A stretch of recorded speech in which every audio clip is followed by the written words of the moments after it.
Na kombo ya tata mwana mpe Molimo Monsanto Papa Simon Kimbangu Kiangani. Bandeko na ngai bana ya Papa Simon Kimbangu Kiangani, bisika biso bino bozwami totombeli bino mokolo molamu mwa minei to une bonne journée de jeudi. Ndenge tolakaki bino ke émission na biso te ya ngai na te ya yo to te ya na to bongisaki yango mpona mokolo mwa lelo le 25 mars 2021. Mpona nini toponaki mokolo ya le 25 mars? C'est tout simplement parce que mokolo ya le 25 mars ezali une journée historique mpona biso bakibangiste. Elingi kolobaki ezali mokolo oyo basalaki exhumation to kokundola nzoto ya Papa Simon Kimbangu kuna na Lubumbashi esika bakundaka ye depuis 1951. Nde bino nyonso bozali kolanda biso esalemaki na 1960 le 25 mars. Donc lelo tokokisi toloba 61 ans depuis que likambo wana esalema. Nde tozali kopesa mbote tomoni notre frère pe Bokilo Papa Edo moko kuna na Suisse yaza kolanda biso, pesa pe mbote na Maman Nathalie molongani na yo pe notre fille. Batata na mama kaka ndenge tolobaki mokolo mwa lelo ezali mokolo ya esengo. Pamba te Papa Simon Kimbangu bakei kokundola nzoto na ye.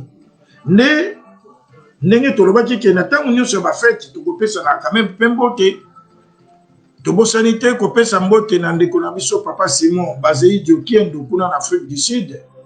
Papa Lucien Sumunge Ivangila ye pa azali kuna na Italie.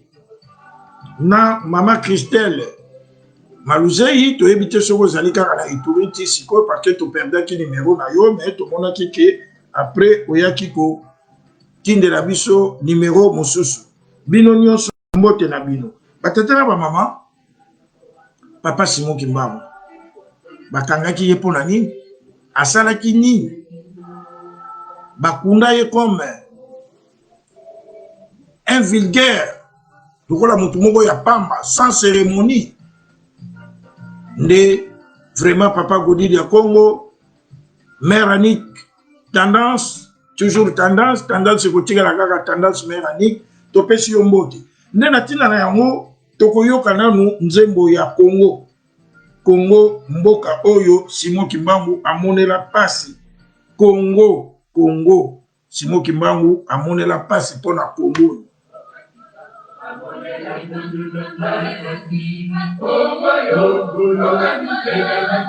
Mboka mindegele banyokolaki Simon Kimbangu 30 ans na prison ya 1,20 m sur 80. Engambe ya mobali lokola Papa Simon Kimbangu tala ndenge azalaki engambe. Bona nini kaka po alobaki ke mwindo akokoma mondele pe mondele akokoma mwindo. Pe alobaki yango peke mindele bakotika mboko oyo bakokima tokotambusa mboka na biso mo.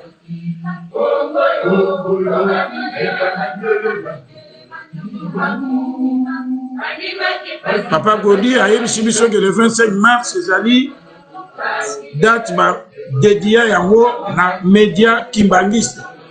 Comme il y a pas ali moko kati na média papa Edo moko biso nyonso pe tosi tokota makambo ya média. Donc tozali na kati na média pamba te tozali ko tombola kombo ya Simon Kimbangu. Nous faisons de notre média un instrument de vulgarisation du kimbangisme.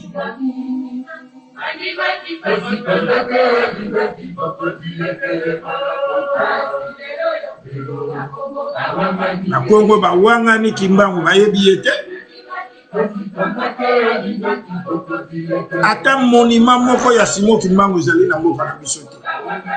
Ata mokolo moko te batikali ko prononcer tozo ko 100 ans koloba ke Kimbangu pa azali héros. Non, mais Wemba azali héros. Kabila le père azali héros.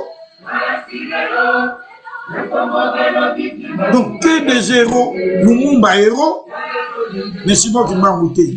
Dans la ndenge tozangi kimia. Papa Diangue na lobi yango ke nous n'allons jamais décoller, d'autant plus que Bogoye baka tata na ngai te 0 sur 0. Ata date ya pambo Simon Kimbangu abandaki musala na mboka na biso ekoki kozala une journée fériée te. Soki bomoni ke tokoki kotia moka na journée fériée mpona Kimbangu te, mais totia yango ata une journée fériée des saints, de tous les saints de la RDC, y compris Simon Kimbangu le premier saint. Mais nyonso na biso yeba yango te, tokenda na biso ka kosenga makambo mosusu, tokendaka koluka makambo mosusu.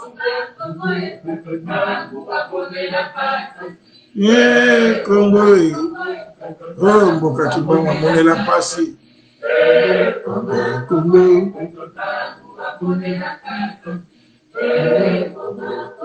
mboka Kimbangu amonela pasi. Azwili bino dipanda.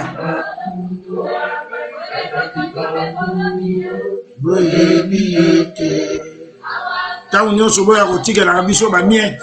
Bino boliaka misuni boya kotikela biso ba miette. Ngai na lobaka toujours likambo na yebi ke mingi ba comprenaka ngai te. Papa Diangue na lobaki bokonzo bakobwaka yango biso tokolokota. Mais po ba lokota, nous devons approcher. Mais tout ça toujours loin du pouvoir. Oui, c'est vrai. Notre église est apolitique, mais cela ne nous empêche pas de faire de la politique. Si vous avez babouaki en biso toza pénété mon lekinzela lokoti na yi.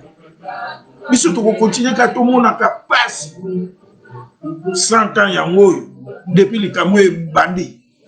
Toko landa ngole toko kota na masolo. 37 000 familles bakangama déportées mais bazonga 2000. Donc 35 ont péri.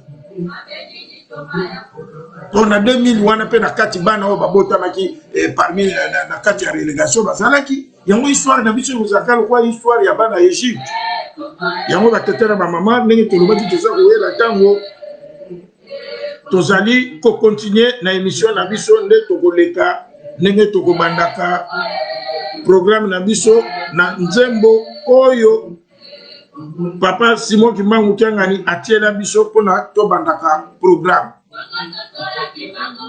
Mais avant nzembo wana toza ko tiaka message. Il faut que biso ba Kimbangizo tozala landa message wana à la veille du centenaire.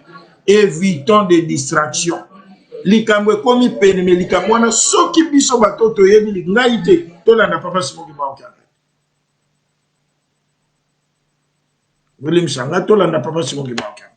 Tote ya batu topesa na ba conseil na bangomba nzambe alingi asala likambo mosusu soki tozotambolaka na désordre mikolo mpe ezali kopusana soki biso bato tobondelaka tomipesi likambo ekokatama tokota na ba désordre te. Voilà.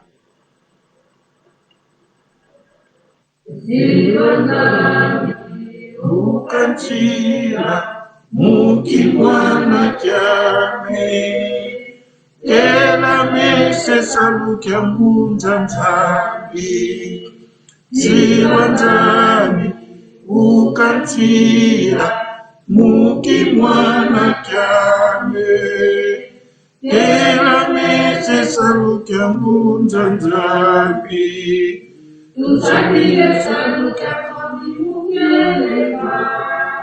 Mukeleka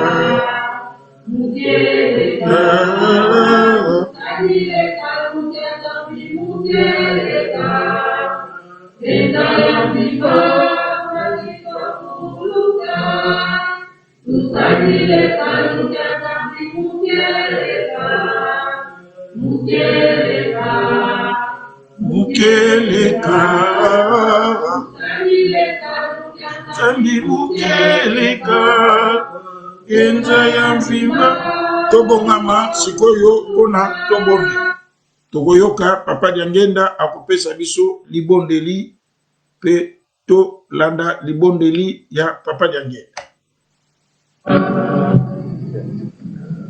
Tobonde okumi tata mwana pia ni monsan tikate mawe batei biso maumela seko na katra mitima na biso obundiri biso tumba buto mobima elika izali ete yombe kubundira biso tumba moyi mobima tozali na ikimiri mosusu te pamba te yo moko kaka bobandeli yo moko kwani pe kaka suka lata biso kwate toko kisamikano na yo ya soro bundira biso tumba tozana pasi ya wana katra mukini pesi na maboko na nzambe tata nkoli yesu ni musantu ndenge yo bundira biso tumba na butu ndenge wani pe kubundira biso tumba yango malamu nde tokokakasi tomona te tokotambala na makulu tokoyinya na kati na esobe na kati na zamba kuna nde biloko ya mabe bitundi na kati na esobe mememo tosimbi bakongo bapau bamachete bambeli biloko ndenge na ndenge tika te biango bikumisa mosuni na biso kasi ezali kobebisa mosuni na biso te pamba te na kati na mosuni nde yo nzambe obombani tosala moto na lolenge na biso esika nyonso tu tokovwanda yo moto ovwanda yango liboso biso tovandi na likolo na makolo na yo ntango tokendaka na zamba tokoluka sika ovwanda te omoni nzete ovwandi mabele ovwandi me ovwandi yango liboso biso nde tovandi likolo na makolo na yo esika tokoniata yo moto ose oniati yango liboso oniati biloko bisi bya satana biso nde totelami na likolo na makolo na yo pamba te biloko biso wana bikosala biso lisusu likambo te pamba te ekumi na se na makolo na yo aza na Kisasa aza na Braza aza na Poto aza na esika nini tika te pasi na bango eza na kimia tosengi mpe kimia na njutu mpe na milimo na biso tosengi kimia na kati na mokili mwa République Populaire du Congo tosengi kimia na kati na Afrika tosengi mpe kimia na kati na mokili mobimba na nkumu na tata mwana mpe mosantu amen na kombo ya tata mwana mpe molimo santu je crois tolandi libondeli ya papa Diangenda ndenge ezali bomesano na biso tokotanga mokanda mwa nzambe mokanda mwa nzambe lelo tobongisaki tokotanga na 1 Corinthiens mokanda ya liboso oyo Toma Paulo akomaka na lingomba ya bakolito 1 Corinthiens chapitre 13 tokovanda na premier verset ti na 7e verset Corinthiens 13 1 à 7 ce qui tozwi totanga na kombo ya tata mwana mpe molimo santu. Quand je parlerai les langues des hommes et des anges, si je n'ai point la charité, je suis un airain qui résonne ou une cymbale qui retentit. Quand j'aurai les dons de prophétie, la science de tous les mystères et toute la connaissance, quand j'aurai même toute la foi,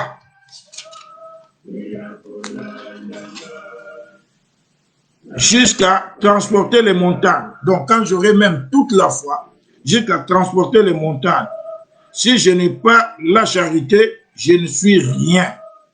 Et quand je distribuerai tous mes biens pour la nourriture des pauvres, quand je livrerai même mon corps pour être brûlé, si je n'ai pas de charité, cela ne me sert à rien. La charité est patiente, elle est pleine de bonté. La charité n'est point envieuse. La charité ne se vante point. Elle ne s'enflamme point d'orgueil. Elle ne fait rien de malhonnêteté. Elle ne cherche point son propre intérêt. Elle ne s'irrite point. Elle ne soupçonne point le mal. Elle ne se réjouit point de l'injustice, mais elle se réjouit de la vérité. Elle esquisse tout, elle croit tout, elle espère tout, elle supporte tout, au nom du Père, du Fils et du Saint-Esprit. Na kombo tata mwana pe boli mon centre ba tata na ba maman. Je crois chapitre totangi eza kolobela bolingo. Nde yango avant to commenter. To kota na maman na likambo na biso, to yoka nanu papa de ngenda alobi nini na tina na bolingo. To kende to landa papa de ngenda akolobela biso bolingo yango ezali nini.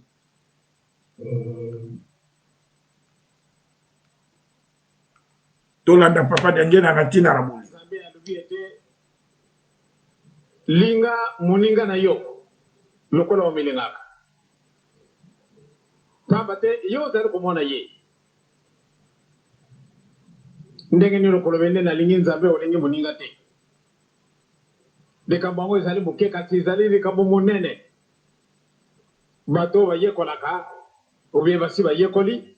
Bele likambo muke wana kungusala mapaji na mapaji. Linga muninga na yo ninga ndenge yo kumilingilaka. Nzambe apesi biso question. Ndenge ni okulinga nzambe. Iya moni na yete. Soko lingi muninga na yote. Yangwana ba mama na batata bolingo. To tia pesa makasi na bolingo. Okutala isika tozali kokende. Bato ba kudécouvrir biso. Ekozala lokola kusekana. Ndenge na kutongo saka bafaki. Kubeta ka muziki tango so ndenge boyo bande fili molai na zako la daka papa te batu mususu oza kole kakawa boyibi wango na ndute mukolo mususu bakolo bana bino linga moninga na yo ndenge yo moko omilingilaka ezali mo basi kasi nzambe achiso motabo yo koma na nzambe te omoni moninga na yo nzambe alubi ete tosala mutu na lolenge na biso donc mutu azali sono nzambe donc à travers mutu wana ozali komikumisa yo moko ozali mpe kokumisa nzambe na yo mais soko okoki koboma ye okoki koyiba biloko na ye okoki kobundisa ye okoki koloba makambo lokuta na tie na mozala na yo wana olakisi solo bolingo te tozala na bolingo tozala bana na mibeko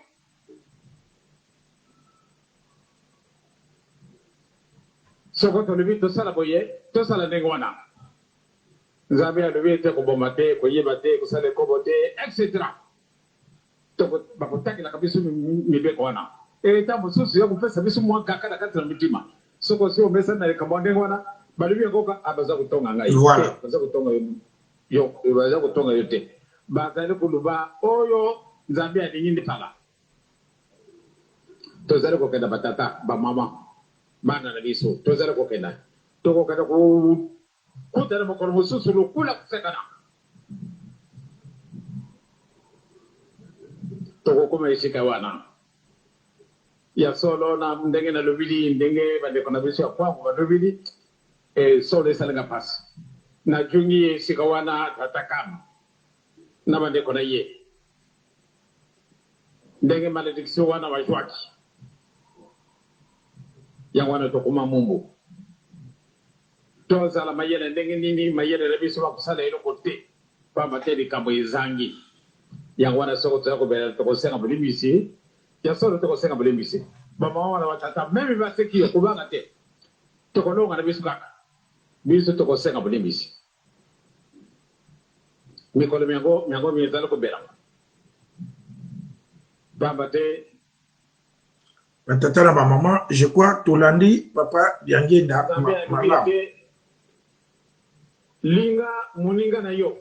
To zonga tolandi malamu mingi tokomituna tina nini toponi mateya wana mingi bakoloba bi oh mais lelo ezali mokolo ya papa Simon Kimbangu mais ya poni bolingo pona ni non parce que papa Simon Kimbangu soki a se sacrifiaka ezalaki na botina ya kolinga biso poso mwini biso ba africain.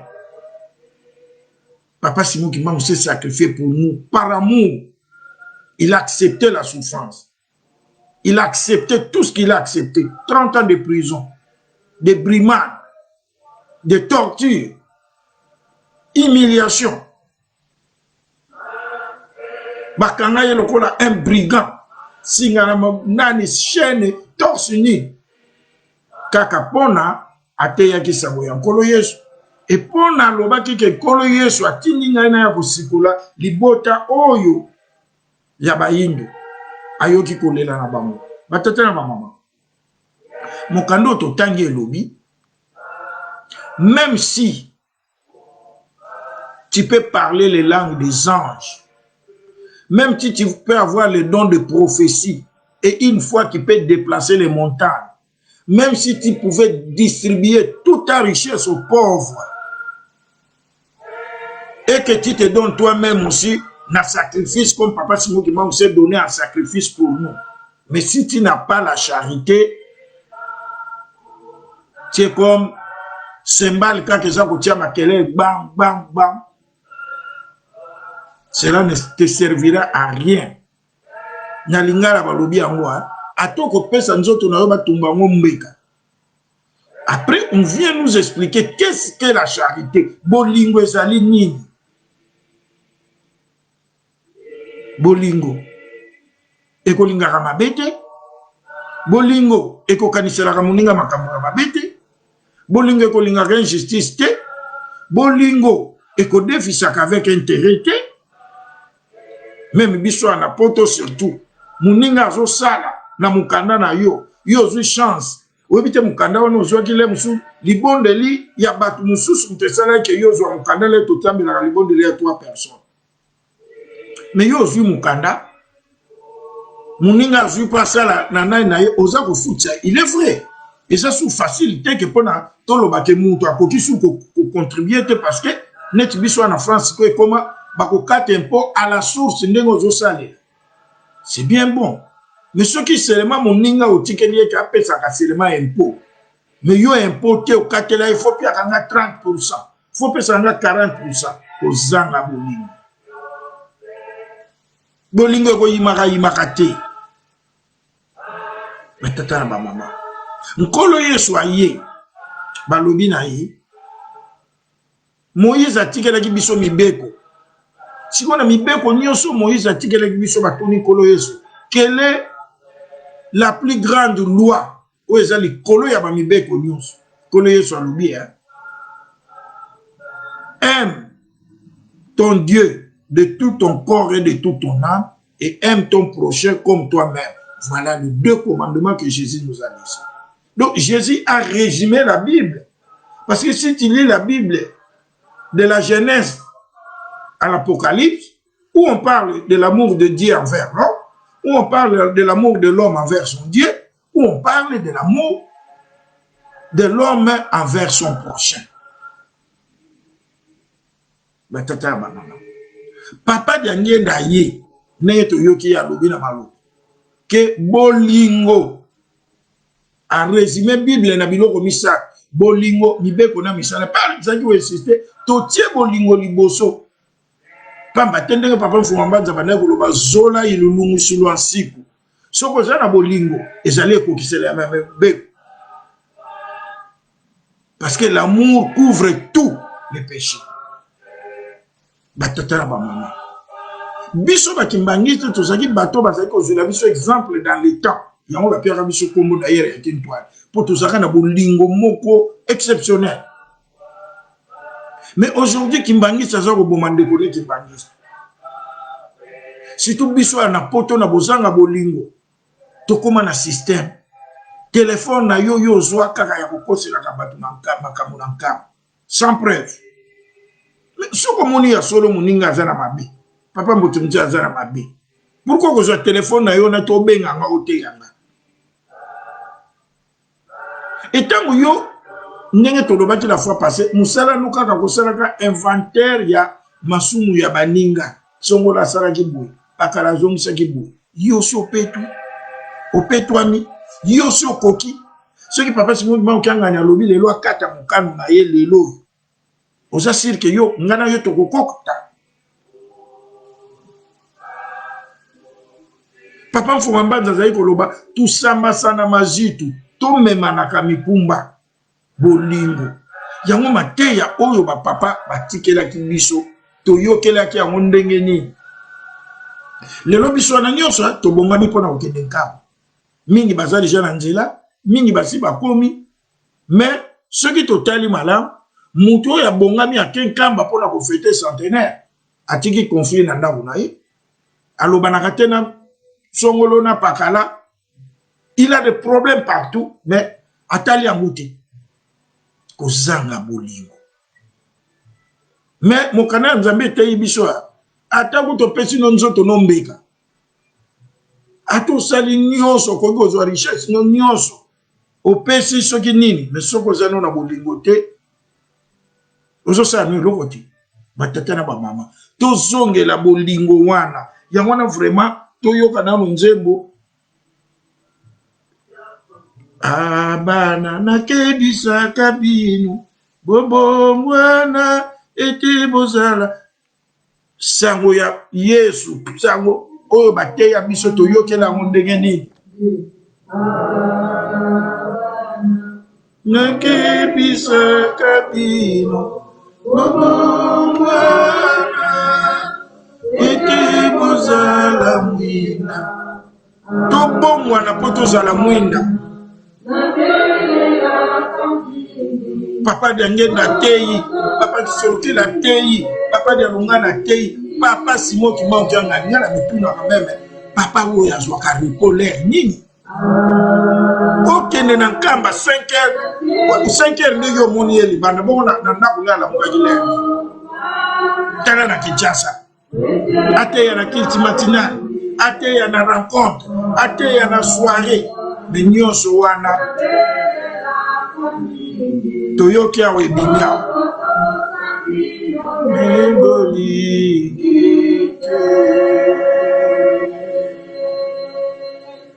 likambo nini ekotisa bino bolongwana sango Yesu ndiki mamoneli yako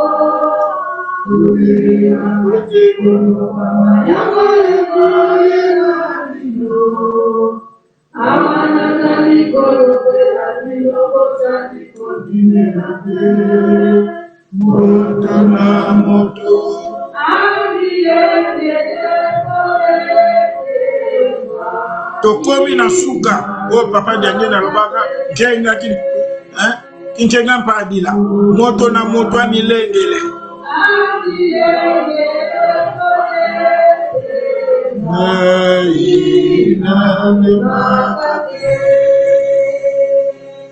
likambo nini epekisa biso tobongwana nzambe mateya nyonso tozwa 40 ans papa Simon Bokanga na ye kosala biso révision de la matière oyela bino tala pasi pamba te awa ozali kolobela biso tozali kondimela te tolandi ye na nzembo aliboso totiaki soki tolongwe na badistraction te likambo ekokatama te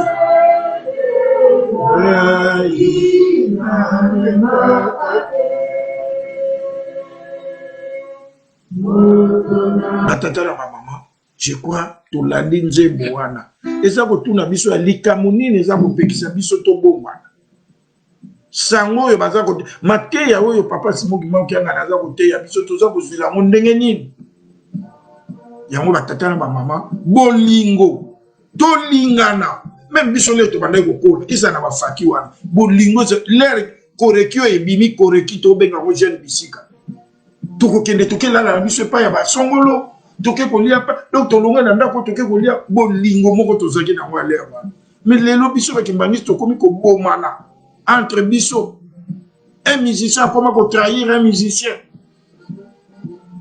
bolingo ya solo ezalaka te kokritike ozozelaka pasi ya moninga kosepela na pasi ya moninga batata na bamama tozongela bolingo tozalaki nango ya liboso tokota na bolingo na centenaire ndenge papa Simon Mokianga na zolo soko oza na likambo na moninga silisa yango batata na bamama wana ezalaki mateya na biso sikoyo tolingi kokota na mama na likambo na biso ya mokolo mwa lelo na yango tokoyoka nanu nzembo oyo ezali kokadre na mokolo ya lelo.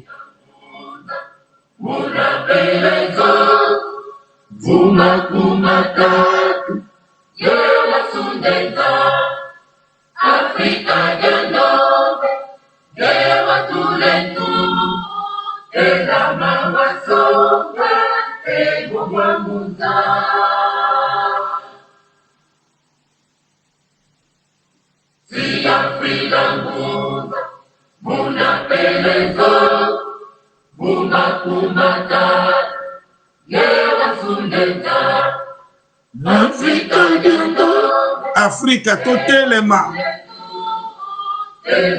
naza kosepela na bakombata naza kosepela na bato nyonso centenaire biso nyonso tolati yango surtout bamangomba oyo biso tomonaki baza bato te vitisa kuntu unguwisa ngolo watu vanabyo Makana yezindima Nandakana nyo Haleluya kembo Ndombi zitusu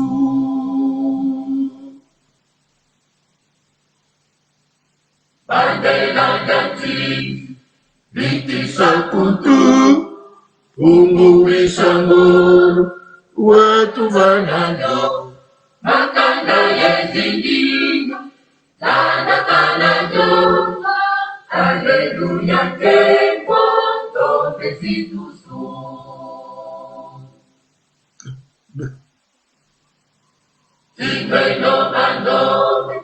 Tena menewa Muna songe njira Yilube njira Mwizani yezola Fumweno bandombe tela mene musonga njira Papa Simon Mokianga nya teneni Tolanda kuplo malamba tatana ba mama Tino bandombe tela menewa Simon Mokianga Musonga njira Jika lombele Mwizani yezola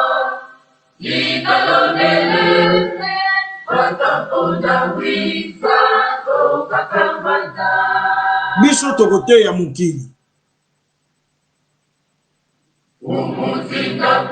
oh papa Simon Mokianga ni miena yakuwa zungika yenonga visasi Tiza onchobana ina makwanje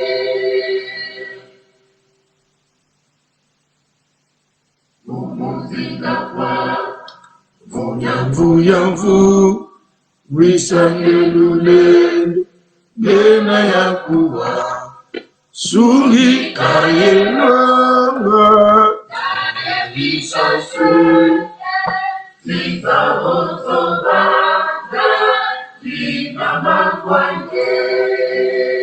Siko tokolanda papa Diangenda akoloba na biso nini pona ndenge ya exhumation. Viete abe sokota munanga yekoki joa meko nanga ijungisi yango nanda kunanga ye. Esikanga na butami. Ndenge lubi papa pasera te ibiso. Azalaka na mukino musu sele bomba chezali beleza yi. Kasi ya lubi kamata meko nanga jungisi yango esikanga na butama. Tosala kindenge ye asengaki. Soko tosala kindenge mususu nde pasi. Kasi tosali ndenge atindi. Mama Marie alubie bosala ndenge kolobana bino.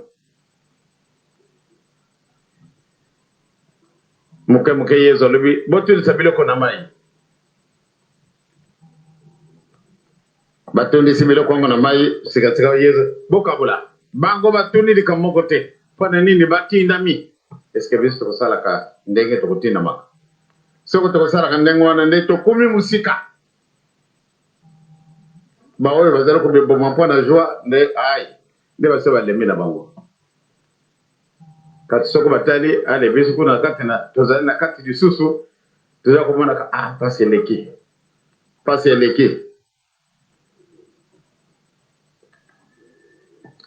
mokonela sotoka pasi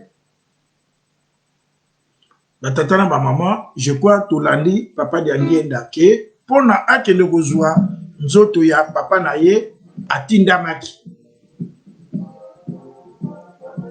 Papa Diangienda tokolobela ke ntango lingomba na biso ekomi pene ya kozwa reconnaissance officielle lisiko tokoti na historique ya mokolo ya lelo.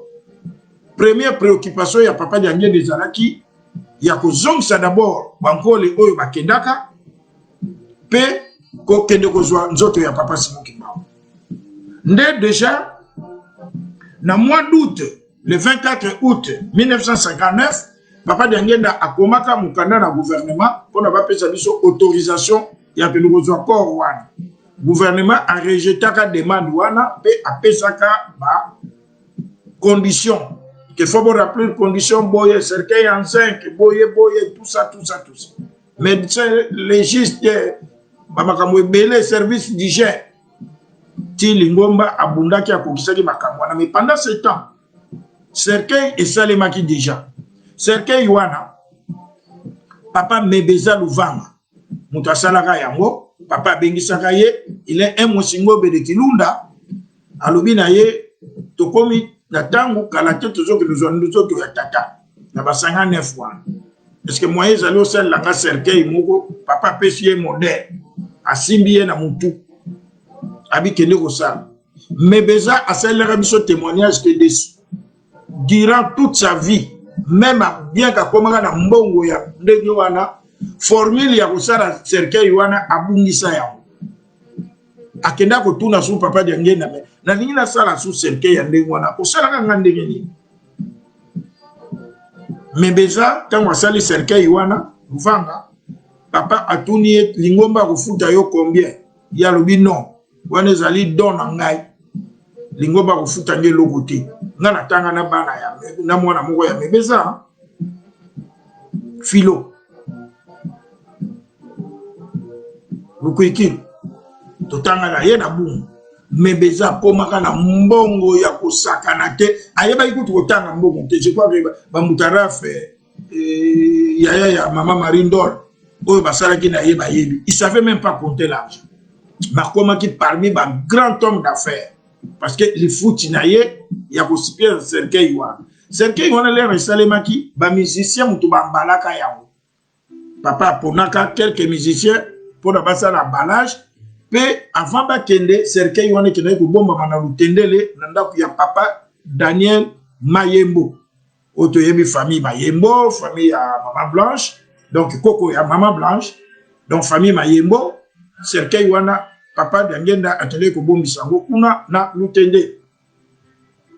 Nde tangu eyaki kokoka papa Diangienda avait commencé par faire revenir les nkole oyo bakangamaki oyo bazaki na lowa bankole wana baki kokoma na Kinshasa le 6 janvier 1960 bakangamaka 37 000 personnes tango bazongaki demi donc 35 000 péris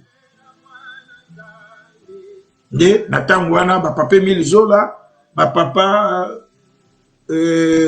Johnny Mayanga mama Mikala tata Ndangi Pierre papa Dragon Mvwama na bamususu bazongaka na vent wana na janvier 1960 nde sika papa Diangienda tango akokisi ba condition ndenge tolobaki le 9 mars 1960 papa Diangienda a s'embarqué dans un bateau pour na kokende sikoyo na Elisabethville na Lubumbashi pour na kozwa nzoto ya papa na ye.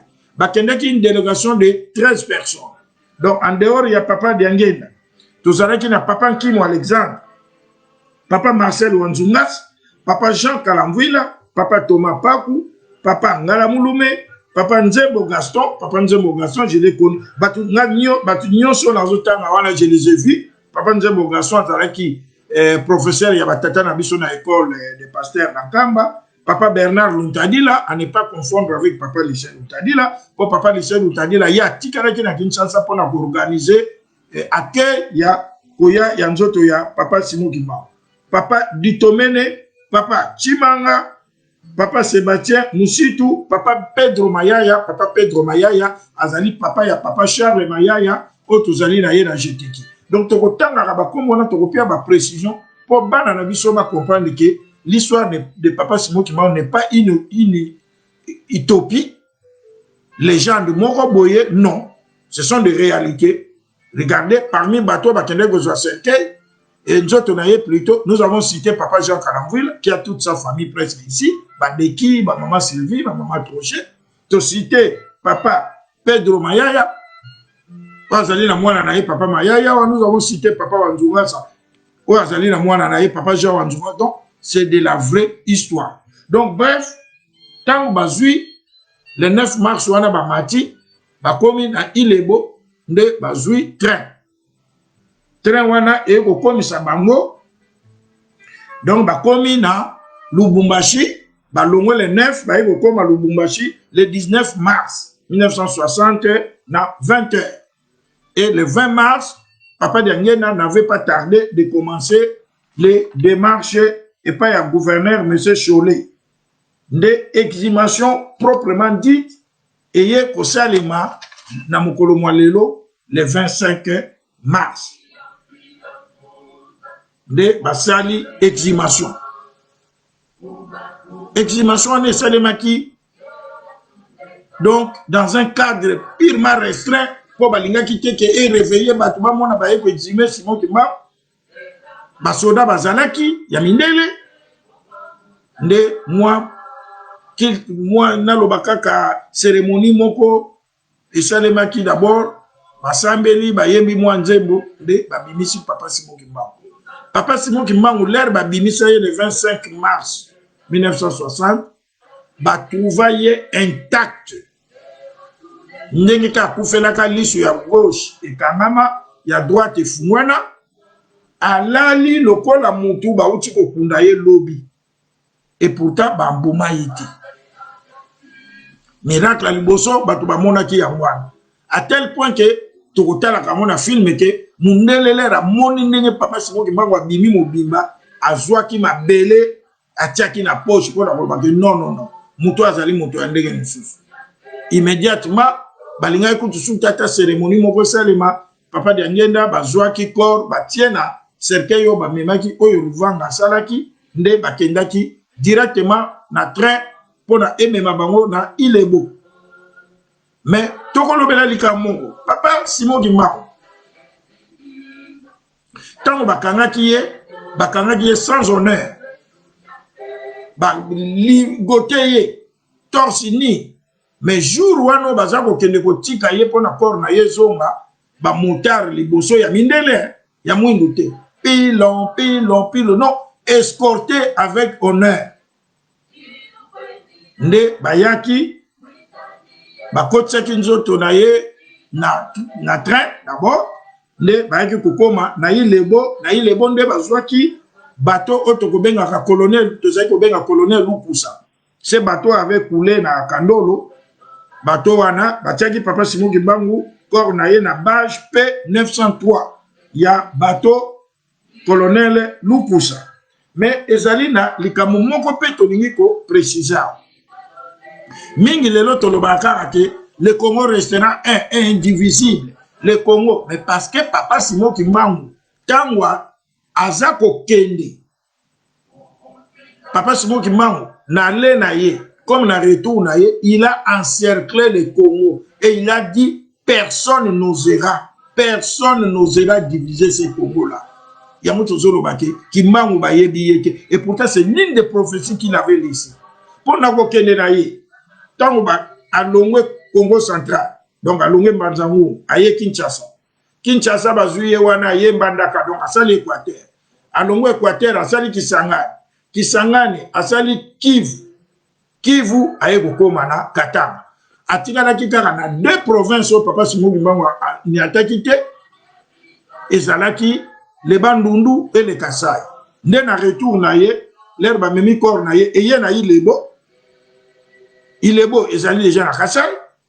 Alongo na Ilebo wana ti bato wana ti eye na eleki na Bandundu et tout ça. Papa Simon Kimbangu a encerclé la RDC. Donc, le boucle était bouclé. Et alobaki mboka oyo mutu akoki kotika la kokabula ya moni sofiki. Yango ba tata na ba mama toyoka na nzembo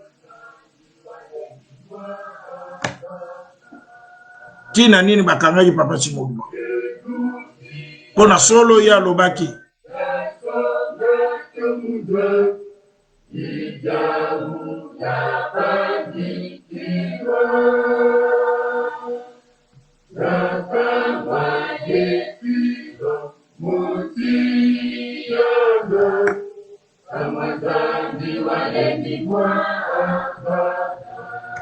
kaka pona ko étouffer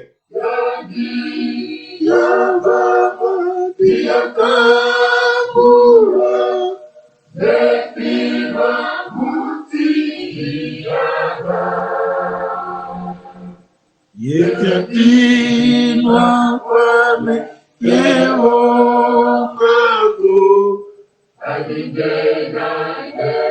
azaki na kobanga te pamba azaki na nkolo Yesu batata na bamama je crois tolandi historique tokosuka na historique na biso wana pamba te corps wana ekoya kokoma nzoto ya Papa Simon Kimbangu ya kokoma na Kinshasa le 2 avril nde tokosala émission mobimba ndenge nini ekomelaki nini elekaki batata na bamama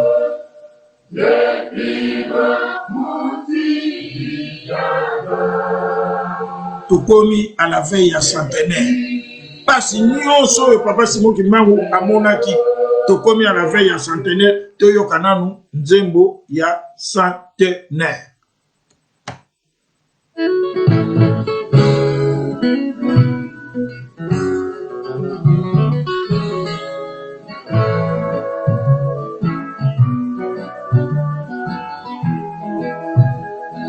Ibunkama vraiment touti musika tala makambo nyonso tolobi a passe batata bamonaki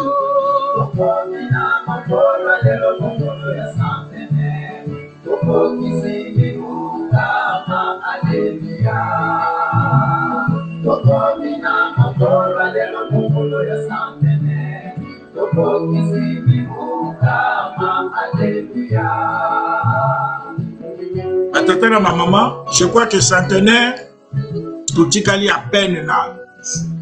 Je peux dire 12 jours. Kobonga manabiso ezali ndenge nini? Parce que ndenge na solo ba oui, mingi toza kobonga. Mais toza kobonga masema sur le plan matériel et physique, mais sur le plan spirituel, aspect wana toza ko et pourtant Papa Simon Kimbangu kianga na lobi to tia makasi na mabondeli. Po toyoki ke toyoki yango Papa Mbenza no bakia ngoza kobomba te batu bakende ko mona ye Satana bakia ko mona ye ke ba poussa lisusu date. Lokola Papa Simon Kimbangu kianga ni aboyi ko céder na nani ya Satana bitumba ekozala bakasi. Alors bitumba bakolonga kango na mabondeli. To multiplier mabondeli. Peto sala penza ke parce que toyoki ke cadeau na biso toyebi yango. Tata Nzambe na tango na biso aza ko sepela suna bambeka ya batumbela ye ni ya mambeka te. Aza ko sepela na misala oyo zo ko huta na mitoki na biso nde yango toza ko tumamize ngai na yo awa na poto. Eze toza ko se rapprocher na ba pasteur na biso malgré que mingi toza ko sambela lisute. Mais il y a quand même des procédures, des systèmes qui sont mis en place pour na to tongamiser to silisa yango. Ngai na yo Nzamba salisi biso to komi na mukolo mwa lelo mingi bazela ki centenaire talaka pembeni na yo baninga nyonso ozali na bango na chorale, soki na faki, soki na friki, soki na mouvement surveillant, soki na protocole, soki na GGK. Est-ce que vous avez bango lisusu lelo? Mais yo nzamba salisi yo na mawana ye. Papa Simon Maokangani akomisi yo. Na biso tokotika. Na baye bakokende. Tozala liboke moko. Liloba moko. Tala ti lelo batata centenaire etikali 11 jours. Papa Simon Maokangani azane kana Kinshasa. Na azomona neti bon, on est en ndenge na nga tato ya kotela biso kamba le 3 te. Ndenge akotaka parce que ndenge corps ezo ya ne kota le 3 avril na kamba. Na kasa osala biso surprise le mususwale parce que zaka entrée triomphale. Ye kaka mutayebi wana zaka makanisi ya biso ba. Nde batatana ba mama to selingwa o bakoloba na lingala o ya biso ya mbandaka. To selingwa to lamuka, to longwa na pongi, to longwa na ba distraction. Total la obeye yende mutayebi nzela aza ko mema biso. Peto tika ya tambolisa biso. Bambuta ya kala bayoka ka sonite. Le batika la kana mfuma mbati. Basali makamu tina suka. Bayepa ya papa balobi toye bozon tselo lingoma papa bi. Oh, bozwa ka ngo mukoloni. Bungo bambuta penza oya biso ya sikoyo kado ya bien biso tozo senga bino le 6 avril 2021 bozon c'est la papa Simon Maokangani lingoma. To lingi ke bon répondaka papa Simon papa oye lingi oyo yango nde kosali mabiso to akaka bato mais bino so papa tout bino motuna bo comme pied explication bozo pese bino boyebi yango koleka ye to zong c'est la papa Simon Maokangani lingomba na ye na 2021 yenda tambolisa biso to lingi koyoka suba phrase net ya keke papa azane na likambo te biso nde to lobi bino bo lobi bino bana ngomba ngo ya bino bato ba konti. Quand on entre avec une idée au bureau du chef, quand le chef a validé cette idée, ce n'est plus ton idée, ça devient l'idée du chef. Okuku ya ko lobate biso to kangi biso bato to lobi botuna papa te etali yete etala yete lingombo ezana bakodibo. Bozong c'est la biso papa Simon Maokangani lingomba na 2021 ya tambolisa biso yenda tambolisa biso tala pasi na mokili batata na ba mama na lobaka likambo toza okende suka émission na biso c'est très dangereux hein? Papa Diangenda azalaki bien na ndenge ni papa Diangenda dès moni likambo kwa mabe directement ko blâmer. Dit je ne fais pas ça. A connu même pour arracher le micro dans ma tête. Je crois que j'avais 10 ans, 11 ans. Tout ça dans le camp, Mr. Fois, ça t'est dans le Zambie. Moi, je suis manqué de bilou. Donc, moi, je suis Azali. Donc, il y a fait. Papa, c'est bien dans ma tête. On a été à 4 Mr. Fois. Mingi to yebi que papa, il y a une dans ma belé Zali que Fakir l'État, c'est la coûte à télévision. Donc, à 4 il a parti social. Alors, papa Daniel Nazaki bien dans ça, c'est que Ozo Salamabe, Tangwa Pamelio, au Tiki. Mais papa de Simon Maokangani Naza dangereux. Ozo Sala, Aotara yo, Yozo Sepela. Sepela. Le souka na mweza. Parce que moi je me dis que, si c'est papa Simon Maokangani Nazali pour Nani, Batatane Batei pendant 40 ans. Toyo kite. Nino yako loba po ya yeko changer le côté. Ya yende to yoka. Ya zo tonga yenu selemi na ye. Salaka ndenge yo lingi. Oyela d'accord. D'accord wane ko shisa biso. Tabaka. Sans l'examen. Na biso to kenda kufunda ka batu tongo moyi na nkamba. Tana mingi o bazaki pe na kati na ceinture wana ba mimona ki bango. Ba pusa la sou ata kutu pe na centre avec la ta 100 mètres. Wana to keba o tozo sakane wana moto Simon Maokangani moto kolanda d'accord na ye wana te to tika ye akumba biso to tika ye atambolisa biso tango ya tuni biso mituna papa yonde vraiment na sana babande belé ya bambuta papa atuni wabi papa wana eza makambo na yo tolanda papa nkimwa te bakei na papa diangena na Israël balobi fo mbula basengi mbula ebeta papa bengi bango na chambre papa nkimwa yebisa biso likambo ngo bimi siko tokosala ni babi papa biso toke kolala wana eza makambo na yo moko bongisa na bonzambe na omoni bambutaka soki ya biso sikoyo ezalaki te papa tokosala formule boye tokobondela bato 8 non yo yebi nini tozongisela papa Simon Kimwa Mkiangani ngomba na ye le 6 avril 2021 oyo papa akoki su kolobaka na biso baphrase neti ya teke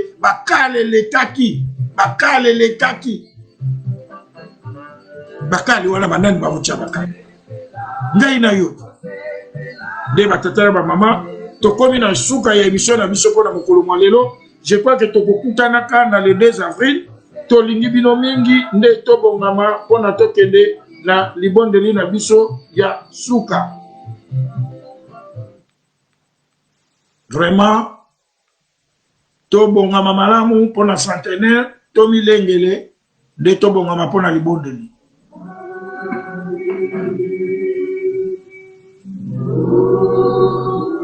Tobonde na komba tata mwana pe molimo santo nzambe na biso tozongiseli yo matondo bolingo no ezali monene ndenge kaka oyoki tolobi papa biso tozwi chance okomisa biso ya mokolo mwa lelo mpe toza na eliki ake tokozwa su chance okomisa biso na mokolo mwa le 6 avril 2021 oyo ezali elaka monene mabota na mabota bazelaki yango bakoko na biso bakangama 37 000 famille ekenda kokufa bazelaki likambo bamoni te biso na mawana yo malgré masumu na biso komisi biso papa petola biso nini tokosenga na 2020 yoyo papa Simon Kimwa Mkiangani yo za na biso na sata oyebi pasi na biso koleleleki papa eloko ka tozosenga tiko pesa biso mayele toyeba ke mokili wana Afrika eza ya papa Simon Kimwa oya monde soki toyebi papa Simon Kimwa to tomboli to tiene nesika na ye bakongo misato wane kozwa kimia pe Afrika mobimbe kozwa kimia pe mboka mobimbe kozwa kimia tala ndelo ndenge yo laksi biso maladi ya corona po laksa biso puissance na yo ke esika mayele ya mindele ya ba grande puissance esuki nde sike bani mayele na yo de papa batela biso ningo batela ngambisi na tamo ya Noa na kombo tata mwana pe molimo santo kimia tosengi na nzoto pe na milimo na biso batela biso yensa muza mfumo wetu Kristo zola kwanza wa seto eutwadi wa mwanda vile ya bakalanga yetu kawa ya kuelevu Uiza wankia nzisa mwana ipo fami so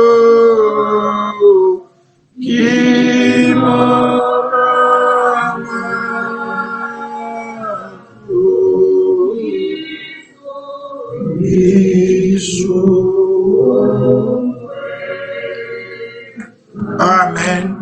Tosuki wana pona mokolo mwa lelo botikala malamu.